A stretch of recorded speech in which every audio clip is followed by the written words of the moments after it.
दुनिया में सबसे ज्यादा लिखा या बोले जाने वाला लफ्ज जिसका इस्तेमाल हम दिन में कई दफा करते हैं।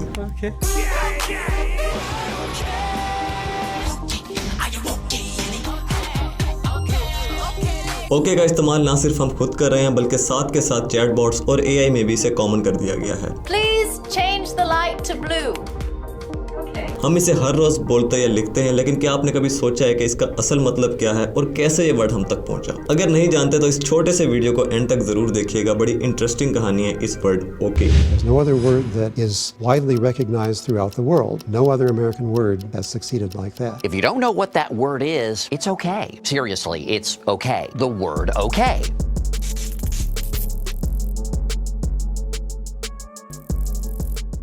ओके लफ्ज की शुरुआत होती है 1830s के एंड पर। इस वक्त तक यूनाइटेड स्टेट्स में यंग इंटेलेक्चुअल्स के अंदर इंटेंशनली एब्रिविएशंस को मिसस्पेल करना एक बहुत ही कॉमन चीज समझी जाती थी। So I saw you put that book down your trousers. जिसे आगे चलकर हम एशियंस ने भी अडॉप्ट करना शुरू किया। जैसे एक वर्ड है ब्रदर, इसको शॉर्ट फॉर्म में करके ब्रो पढ़ा जाता है और इस ब्रो को मिसस्पेल करके 1890 में BRUH ब्रू कर दिया गया। अब देखा जाए तो इन तीनों वर्ड्स का मतलब एक ही है, लेकिन उस वक्त में कुछ यंग ब्रिटिशर्स अलग दिखने के लिए या थोड़ा कूल दिखने के लिए मिसस्पेल्ड वर्ड्स का इस्तेमाल करते थे। इसके अलावा कई और वर्ड्स भी कॉमन थे उस दौर में, जैसे इनफ सेट को नफ सेट कहा जाता था और बाद में इसे शॉर्ट फॉर्म में केसी कहा जाने लगा, और नो यूज को नो यूज कहकर फिर इसे KY किया गया। इस तरह के कई और वर्ड्स हैं जो उस दौर में बोले जाते थे, लेकिन यहाँ ब्रो वर्ड को पहले मेंशन करने के पीछे एक ही बड़ी वजह है कि ये वर्ड आज भी वैसे ही कॉमनली यूज होता है जैसे 1890s में बोला जाता था। God bless you, bro. Thanks, bro.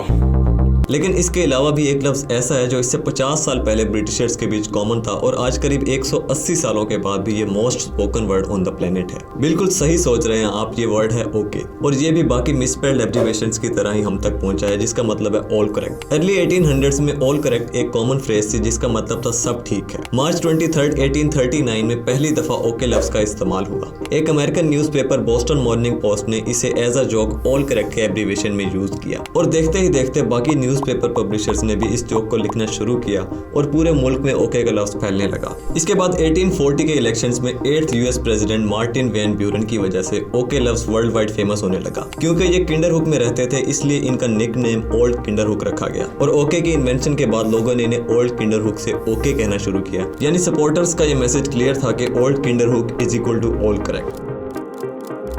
और सपोर्ट दिखाने के लिए लोगों ने ओके नाम से कई क्लब्स भी बनाए। अनफॉर्चुनेटली ओल्ड किंडर हुक ये इलेक्शन जीत नहीं सके, लेकिन ओके के लिए फिर से ये एक बड़ी जीत थी। और फाइनली 5 सालों बाद ओके स्लैंग लैंग्वेज के बाद ऑफिशियली भी यूज हुआ जाने लगा जब 1844 में टेलीग्राफ इन्वेंट हुआ।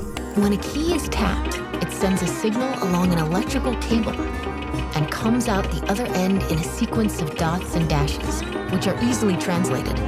टेलीग्राफ्स डॉट्स और डैशेस के कॉम्बिनेशन से इलेक्ट्रिक पल्सेस के जरिए शॉर्ट मैसेजेस टाइप करता है, और इन मैसेजेस के लिए ओके एक परफेक्ट वर्ड था। इनफैक्ट इस 1865 के टेलीग्राफ मैनुअल को देखें जरा, इसमें क्लियरली लिखा है कि कोई भी मैसेज ट्रांसमिटेड नहीं समझा जाएगा जब तक रिसीविंग ऑफिस ओके रिप्लाई ना दे। और इसी तरह वक्त के साथ साथ ओके आज पूरी दुनिया में मुख्तलिफ जेस्चर्स को शो करता है, जैसे आई गोट होम ओके मतलब कि आप सेफ हैं, द फूड वाज ओके यानी इस खाने का टेस्ट सही है, आर यू ओके क्या आप ठीक हैं। इसके अलावा किसी चीज की एक्सेप्टेंस हो, कंफर्मेशन या फिर क्लियरेंस, ओके लफ्ज हर सिचुएशन में फिट बैठता है। इस पूरी वीडियो को समराइज करूं तो ओके 1800s का एक मिसस्पेल्ड जोक था जो आज दुनिया भर में सबसे ज्यादा बोले जाने वाला लफ्ज बन चुका है। दोस्तों इसी तरह के कुछ और मिसस्पेल्ड वर्ड्स हैं जो आज कॉमनली इस्तेमाल किए जाते हैं। अगर आप इन पर एक डिटेल्ड वीडियो देखना चाहते हैं तो कमेंट्स में जरूर बताइएगा। उम्मीद करता हूँ वीडियो इन्फॉर्मेटिव रही होगी। अच्छी लगी हो तो लाइक करें। इसी तरह की और इन्फॉर्मेटिव वीडियोस देखने के लिए चैनल को सब्सक्राइब करें। मिलते हैं नेक्स्ट वीडियो में। बाय।